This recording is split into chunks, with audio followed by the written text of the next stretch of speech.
All right, everybody, welcome to a new series I'm going to be doing on this channel called Today I Drove Home. And the premise of this is basically, as you probably know from watching some of my other videos, if you're already a subscriber to this channel, I sell cars at a Ford dealership for a living. And so one of the things we get as, as a salesperson, we do get a demo at our store, which means we get to drive something that's in dealer inventory. We don't necessarily get to pick what it is. However, we get to drive a pretty wide variety of things. And so today we are in a 2020 Escape Hybrid Titanium. And I'm just going to give you guys an overview of what I think of this car, who it's for, anything I dislike about it, that sort of thing, so that you guys can hopefully have an easier time making a decision on what type of car is right for you. So this series, we're going to cover a bunch of different cars, just as they become available. Anything cool that's used, or every time a new model comes out, that sort of thing. But today, let's talk about the hybrid. So, as I said, this one is a 2020. We just got it in our used inventory. So it does have a little over 30,000 kilometers on it. And since I've been driving it, which I've put about 175 kilometers on it so far, I'm averaging 6.2 liters per 100 kilometers, which, given we're still just at the tail end of winter here in Canada, and I do mostly driving that would be considered highway, we're doing pretty good. I believe the advertised fuel economy is 5.3 in the city and 6.4 on the highway. So we're right in the middle there, which does kind of make sense for what we're doing. But I feel that in the summer, I could probably get it down into the 5s on my commute, which is, it's like 26 kilometers, mostly at about 90 kilometers an hour. And what's wild about that fuel economy is there are other vehicles in this size range. Like an Escape is a compact SUV, but if you look at some of the larger engined compact SUVs, they might get 8, 9, 10 liters per 100 kilometers. So you're burning, just over half the fuel in this car. And that's a pretty significant savings for a lot of people. Like, for a commuter car, I think these things are perfect. And now that they're starting to become available used, like, we have this one for sale right now for $36,999. So for 37 grand, you're getting a titanium, so heated seats, heated steering wheel, leather, obviously, panoramic moonroof, full lane centering, actually, adaptive cruise control, Apple CarPlay, Android Auto, all that good stuff. And you're gonna get almost 1,000 kilometers to a tank of fuel. That's pretty tough to beat at that price point, new or used, really, for an SUV especially. And you've got enough space in the back, like car seats fit in these things. You've got a fair bit of space behind the second row. They are a great car for that kind of use case, or just as a run around town car. This thing will barely use any fuel in town. Like, you would probably be pushing 1,000 kilometers to a tank in town only.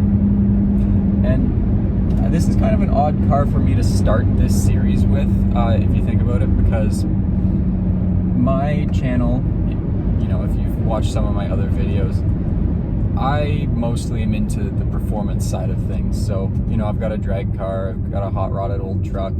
I talk a lot about new Mustangs, that sort of thing. But I thought this one would actually be a good spot to start, because I didn't think I was gonna like this car.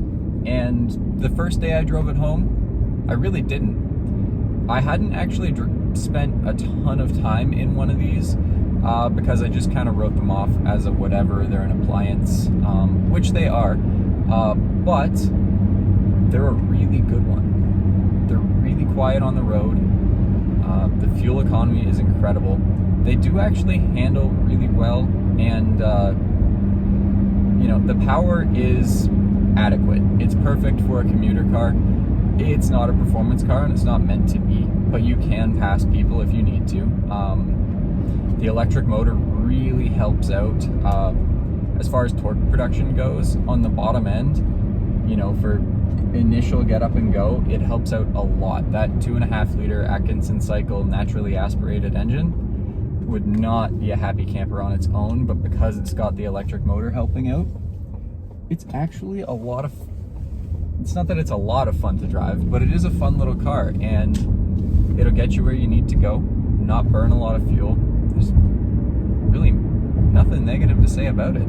The CVT does take a little bit of getting used to, and if you're, you know, a car enthusiast, you're gonna notice that, you know, there's no shifting, and it revs up like a snowmobile basically when you get, or a side-by-side automatic ATV, whatever, depending on where you are in the world. I guess snowmobile might not be the best analogy, but up here in Canada, pretty much everyone's been on one. So yeah, once you get used to it, they are quite good. Another thing worth talking about with this car is a lot of people are concerned about the car switching between gas and electric. Early hybrids were not very smooth at doing that. This car though, unless you're really, really listening for it, you wouldn't notice. It's pretty incredible actually. You don't feel it. You only sort of hear it again if you're listening for it. But in reality, it's a pretty seamless transition. Like when I've had a couple passengers in the car and I ask them to kind of keep an ear out for it, and they can't tell. What's neat though is as the driver, you do have a gauge in the dashboard here that shows you how many kilowatts of gas and electric power you're using. Instead of a tachometer, they've got this neat gauge that's just kilowatts. And yeah, so you can see what you're using of each. It'll show you how much regen you're getting, so you can use that to optimize your braking speed, braking distance, or braking pressure, I guess, or effort, whatever, to max out your regen without actually getting into your real brakes. That's another thing that, you know, people don't always think about with these cars is you're gonna save so much in the long run on maintenance, because you've got, your brakes are gonna last so much longer with a car like this because you're not gonna use them very much. The regenerative braking doesn't use your pads and rotors. It uses the electric motor to slow the car back down. So, you know, as long as you're just using that and just dipping into the mechanical brakes occasionally to keep them cleaned off, they should last you a really long time. So overall, this car is really quite good for what it is. It's, you know, incredible on fuel. It fits everything that most people reasonably need to bring with them, but will work as a commuter car. They're super easy to drive, have lots of, you know, convenient driver assists, like, you know, the lane centering. It's technically not hands-free. However, it does a pretty good job, especially on straight roads, of just holding the car in the center of the lane. It takes very little effort to drive these cars. And that's something that in a commuter is often overlooked. Some of the most exhausting parts of driving are, you know, holding the car in the middle of the lane, and the adaptive cruise control with stop and go, that helps you not have to constantly be gas brakes when you're in stop and go traffic. You can just, you know, let the car do its thing, and you don't have to stress about keeping up with the car in front of you and all that. So you arrive at your destination a lot more relaxed than if you had to do all of the driving. The car takes some of that away, without taking away the, you know, you do still have to pay attention to what's going on around you. It's not self-driving, so you still know what's going on and you're still responsible for the vehicle, of course. Anyway, let me know what you guys think in the comments. I'm going to end it off here today. I think I've covered everything I wanted to talk about with this car. If you're interested in it, it is available as of right now. Just leave a comment below and we can touch base. Otherwise, thanks for watching, and I'll catch you in the next one.